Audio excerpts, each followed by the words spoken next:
Welcome back students to your English class. So now it's time for a new lesson. So now the lesson which I'm going to explain today is from your term 2 book.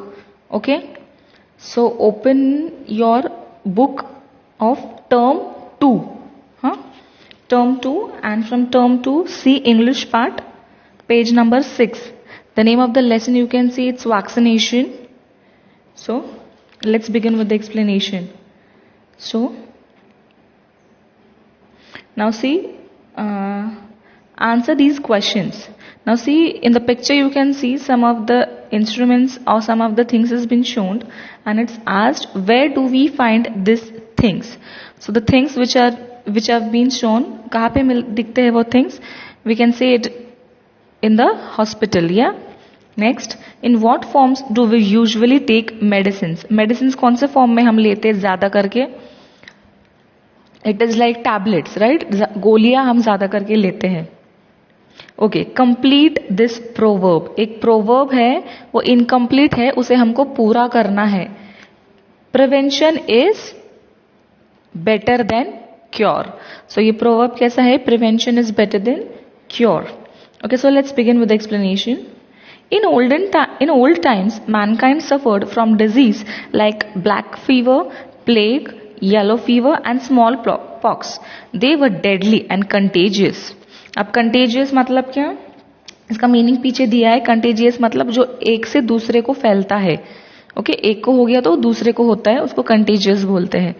But most of these diseases are totally under control now. तो अगर हम पहले ज़माने की बात की जाए, like old times में, जब हम हमारे पेरेंट्स, ग्रैंड पेरेंट्स के बचपन की बात, तो तभी बहुत सारे बीमारियां होती थी, क्योंकि साइंस एंड टेक्नोलॉजी उतना डेवलप नहीं हुआ था, मेडिकेशंस उतने नहीं थे. सो उसकी वजह से बहुत सारी बीमारियां थी जिसका इलाज नहीं था उस वक्त. और फिर क्या होता था? इलाज नहीं होने के कारण इंसान मरते थे, बहुत सारी डेथ होती थी. तो जैसे कि ब्लैक फीवर करके था, प्लेग था, सावित्रीबाई फुले जी के टाइम पे उनकी डेथ उसी के वजह से हो गई, जिनकी वजह से आज हम एजुकेशन, गर्ल्स एजुकेशन मिल रहा है गर्ल्स को. सावित्रीबाई फुले, उनकी मौत प्लेग के वजह से हुई. Yellow fever and smallpox. So ये कुछ बीमारियां थी खतरनाक, जिसका कोई इलाज नहीं था और जिसकी वजह से बहुत सारे लोग मरते थे. और वो कंटेजियस होती थी. कंटेजियस मतलब एक की वजह से दूसरे को फैलने वाली. तो अभी जो है, अभी इन पर इलाज है, और अभी तो ये है ही नहीं, पूरी तरीके से इरेडिकेट हो गए हैं. ओके, ये प्लेग, स्मॉल पॉक्स वगैरह, इस पे ये पूरी तरीके से खत्म कर दिया है, अभी ये होता ही नहीं है. ठीक है, next. In the 18th century, smallpox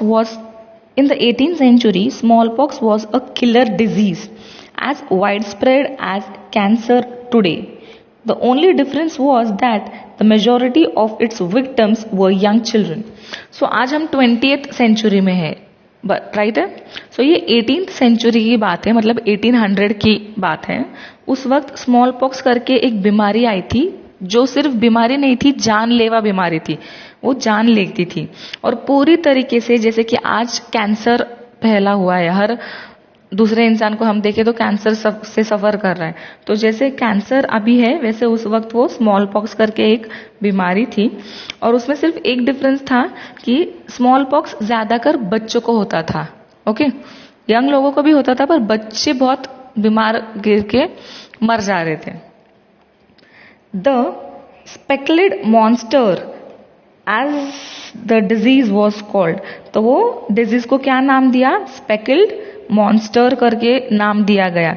affected the skin cells. और वो किसकी बीमारी थी? स्किन की, स्किन पे होती थी.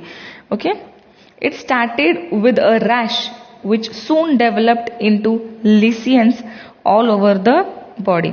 तो एक मामूली सा रैश आती है ना, खरोच, उससे वो स्टार्ट होता था और फिर लीसियंस में बदल जाता था. लीसियंस मतलब फोड़ी बोल सकते हो आप, राइट? जैसे उस टाइप पे वैसे हो जाता था. Fortunately, we don't have to worry about smallpox anymore. It has been eradicated. Do you know how? तो अभी आपको इसका टेंशन लेने की जरूरत नहीं है, क्योंकि अभी वो पूरी तरीके से इरेडिकेट हो गया है. इरेडिकेट होना, खत्म हो जाना, हमेशा के लिए बंद हो जाना. ठीक है। अब कैसे, डू यू नो हाउ, कैसे हुआ ये, कैसे वो चली गई इतनी खतरनाक बीमारी जिससे जान भी जाती थी और बच्चे इतने सारे मर रहे थे उस वक्त 18th सेंचुरी में, तो वो कैसे क्या चला गया है, कैसे क्या खत्म हो गई, कुछ तो हुआ होगा, ऐसे तो ऑटोमेटिक हो जाएगी नहीं। सो क्या हुआ वो देखते हैं।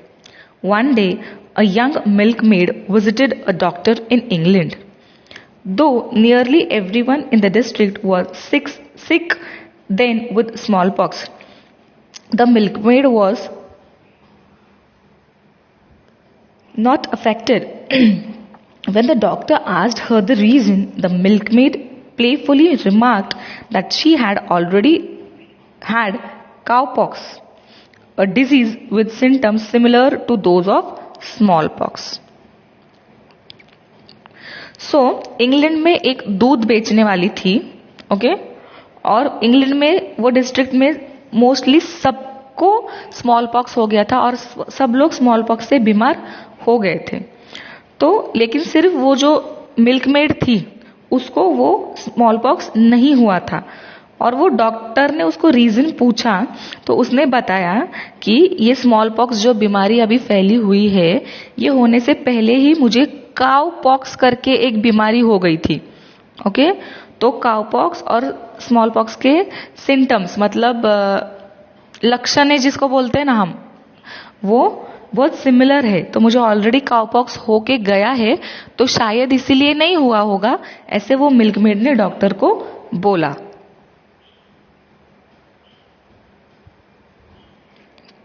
She said, I shall never have a pockmarked face.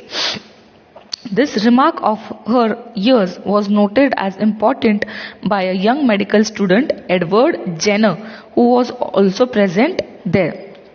So जब ये बातचीत चल रही थी, एक यंग मेडिकल स्टूडेंट था जो यंग मेडिकल स्टूडेंट मतलब डॉक्टर की पढ़ाई कर रहा था, उसका नाम था एडवर्ड जेनर, वो भी वहां पे प्रेजेंट था। It was a common belief in those times that milkmaids were in some way protected against smallpox, और तभी ऐसा माना जा रहा था कि शायद मिल्कमेड के जो प्रोडक्ट्स हैं उसके वजह से शायद स्मॉल पॉक्स ठीक हो जाए।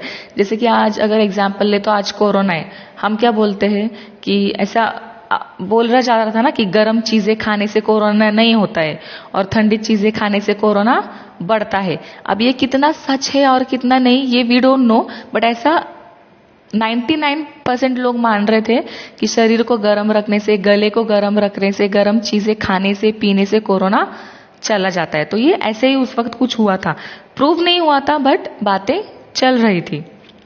Cowpox was in fact a very mild form of smallpox. Smallpox बहुत ही डेंजर था, cowpox उतना नहीं था, mild मतलब कम, उससे कम था। The simple but unusual explanation that those who caught cowpox would not catch smallpox attracted Jenner's interest. और ये जो जेनर ये बातें सुन रहा था उसको ये इंटरेस्टिंग लगा कि जिसको काउपॉक्स हो रहा है उसको स्मॉल पॉक्स नहीं होगा, जबकि स्मॉल पॉक्स ज्यादा डेंजर था काउपॉक्स से। ये उसको थोड़ा अजीब लगा और इंटरेस्टिंग भी लगा।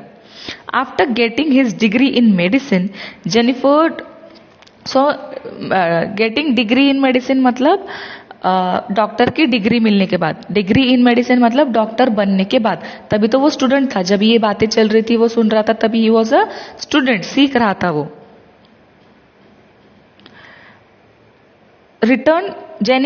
Jenner returned to Gloucestershire, okay, and started his practice. So जैसे ही उसकी डिग्री उसको मिल गई, डॉक्टर वो बन गया, वो ग्लाउकेस्टरशायर को आ गया। ग्लाउकेस्टरशायर एक जगह का नाम है जहाँ पे वो रहता होगा शायद, तो वो वहां पे वापस आ गया, पढ़ने के लिए गया था इंग्लैंड, फिर से वो ग्लाउकेस्टरशायर को आ गया और अपनी डॉक्टरी शुरू की। He devoted his spare time to research and investigations. तो वो हॉस्पिटल खोलने के अलावा उसने क्या करना चाहा, वो रिसर्च करते रहा, इन्वेस्टिगेशन करते रहा।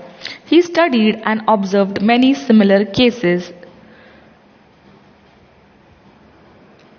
and confirmed the milkmaid was indeed right.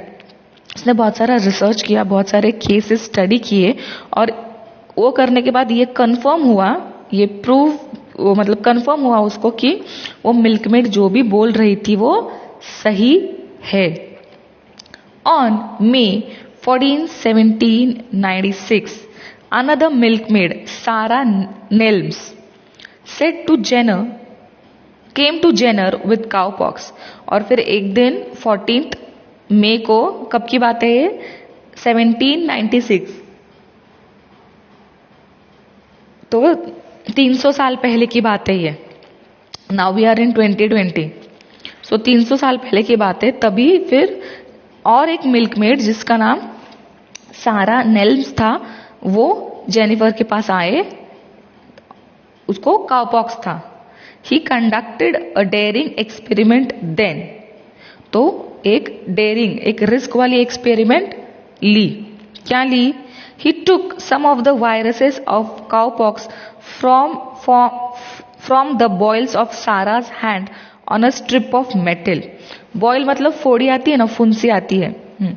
तो सारा के काउपॉक्स के वजह से सारा के बॉडी पे, हैंड पे जो फोड़ी आई थी, उसमें से, वो फोड़ी में से, वो बॉयल में से, वो डॉक्टर ने, जेनर ने वायरस निकाले, काउपॉक्स के वायरस एक स्ट्रिप पे, मेटल पे लिए। और उसके बाद he pass the disease on to James Phipps, his gardener's son, by scratching the body skin with the infected strip of metal। उसने क्या किया, वो जो सारा नेल्म्स करके मिल्कमेड आई थी उसके पास, जिसको काउपॉक्स हो गया था, वो डॉक्टर ने, जेनर ने, उसके बॉडी में से, उसके वो बॉयल में से, उसकी फुंसी में से वो वायरस एक मेटल के स्ट्रिप से निकाल कर, उसका जो गार्डनर था, गार्डनर मतलब जो गार्डन देखता है, गार्डन संभालता है, माली जिसको हम कहते हैं, उसका एक बेटा था, उसके बेटे के अंदर डाल दिया। कैसे डाल दिया? वो जो मेटल की स्ट्रिप थी ना, जिसपे उसने वो वायरस लिए थे, वो मेटल की स्ट्रिप उसने वो गार्डनर के बेटे के बॉडी पे, के स्किन पे ऐसे घस दिया स्ट्रिप को। ओके, और फिर क्या हुआ वो हम देखेंगे नेक्स्ट पार्ट में। ओके, यहां तक समझे कि कैसे उसने एक जगह से वायरस लेके दूसरी जगह पे डाला। अब आगे क्या होगा वो देखेंगे नेक्स्ट पार्ट में।